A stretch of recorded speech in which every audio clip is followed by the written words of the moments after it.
नमस्कार. महाराष्ट्र अपडेटमध्ये आपलं स्वागत. खरं तर या चॅनलच्या माध्यमातून सध्या ज्या स्थानिक स्वराज्य संस्थेच्या मतदारांवरून आमदार जे विधान परिषदेत जाणार आहेत, त्या वेगवेगळ्या विधानसभा मतदारसंघ जे आहेत विधान परिषदेचे 17 ज्याच्यासाठी 18 जूनला निवडणुका होणार आहेत, त्या प्रत्येकी वेगवेगळ्या मतदारसंघाचं विश्लेषण, समीकरण, तिथली गणिती, तिथली इच्छुक नेते, राजकारण या सगळ्या गोष्टी आम्ही या व्हिडिओच्या माध्यमातून वेगवेगळ्या मतदारसंघाच्या या चॅनलच्या माध्यमातून तुमच्यापर्यंत पोहोचवत आहोत. आमचा हा प्रयत्न तुम्हाला आवडत असल्यास चॅनलला सबस्क्राईब करा. व्हिडिओ समजत असल्यास तुम्ही त्या जिल्ह्यातले असल्यास लाईक करा, शेअर करा आणि कमेंटही करा. आज या व्हिडिओच्या माध्यमातून आपण अहिल्यानगर विधान परिषदेच्या स्थानिकचं गणित कसं असणार आहे, कोण इच्छुक आहे आणि नेमकं काय काय होऊ शकतं हे बोलणार आहोत. चला तर मग सुरू करूयात आणि व्हिडिओ शेवटपर्यंत नक्की बघा. खरं तर अनेक वर्ष या जिल्ह्यात काँग्रेस आणि राष्ट्रवादी काँग्रेस पक्षाचं वर्चस्व राहिले. मात्र गेल्या काही निवडणुकांनंतर भारतीय जनता पक्षाने इथं मोठं संघटन उभं करत स्थानिक स्वराज्य संस्थांमध्ये आपली ताकद वाढवली आहे आणि त्यामुळे आता विधान परिषद निवडणुकी ही चांगलीच रंगतदार होण्याची चिन्ह आहेत. कारण इच्छुक आहेत अशा दिसत आहेत. या मतदारसंघाचा इतिहास पाहिला तर अनेक मोठे राजकीय उलटफेर इथं घडलेले दिसतात. टेकवडे यांनी सहकार क्षेत्रातील ताकदीच्या जोरावर सहकार क्षेत्रात ताकद असणाऱ्या शंकरराव कोल्हे यांचा एका मताने पराभव केला होता.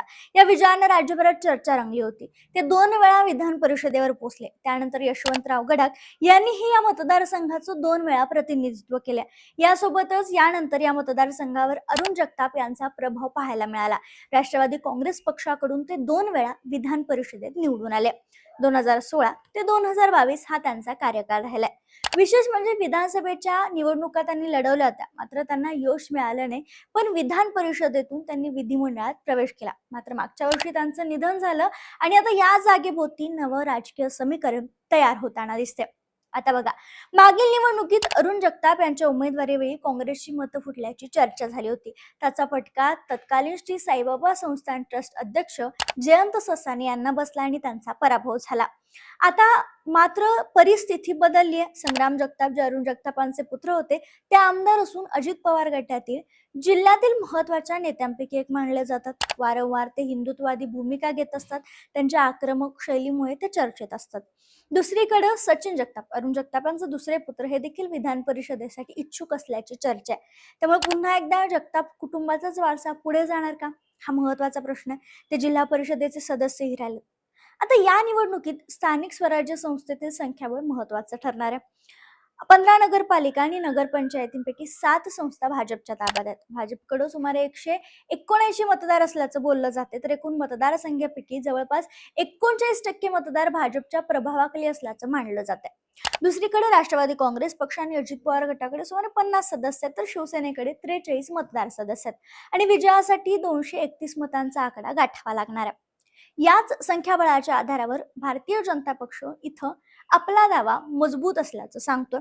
दुसरीकडे सुनेत्रा पवार यांच्या नेतृत्वात होणारी ही पहिलीच विधान परिषदेची निवडणूक असणार आहे. त्यामुळे नेमकी त्या काय भूमिका घेतात याकडे लक्ष लागले. म्हणजे राष्ट्रवादीत कुणाला उमेदवारी देतात किंवा हा मतदारसंघ घेतात का. तसं महायुतीत पाहिलं तर तनपुरे विरुद्ध विखे असा संघर्ष रंगू शकतो. कारण सुजय विखे पाटील हे देखील विधान परिषदेसाठी इच्छुक असल्याची चर्चा आहे. विखे पाटील पुन्हा तयारीला लागलेत. लोकसभेनंतर प्रत्येक निवडणुकीत ते चांगली कामगिरी करतायत. त्यामुळे आता आमदारकी तरी मिळावी यासाठी सुजय विखे पाटील इच्छुक असल्याचं म्हणलं जाते. मात्र त्यांना उमेदवारी मिळेल का हे पाहणं महत्वाचं आहे.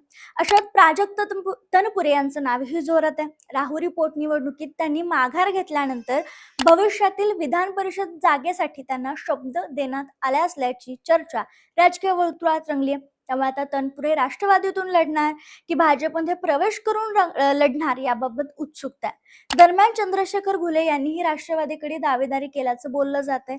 तर संदीप कोतकर जे नाव प्रचंड चर्चेत आहे भाजपकडून, स्थानिक स्वराज्य संस्थेमध्ये प्रभाव, आर्थिक ताकद आणि संघटनात्मक नेटवर्क असलेल्या उमेदवार भाजपला हवा असल्याचं बोललं जाते.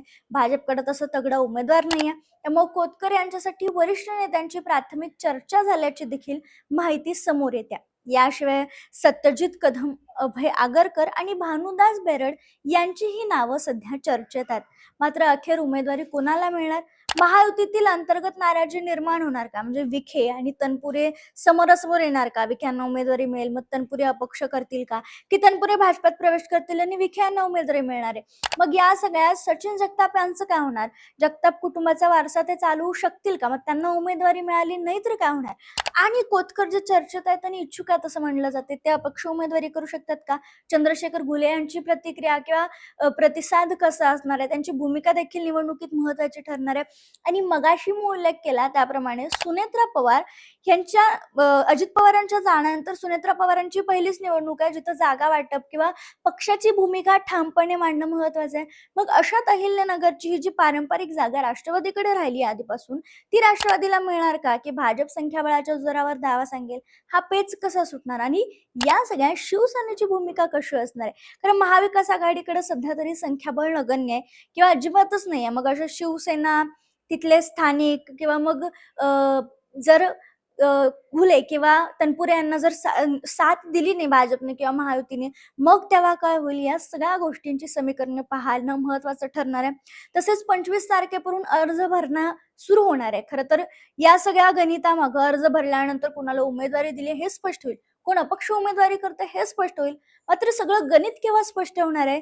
जेव्हा उमेदवारी अर्ज मागं घेण्याची शेवटची तारीख असेल तेव्हा. आणि तेव्हाच मतदारसंघाची निवडणूक कशी होणार आहे, कसं गणित असणार आहे हे स्पष्ट होणार आहे. आणि त्याची अपडेट आम्ही तुम्हाला आमच्या चॅनलच्या माध्यमातून देत राहू.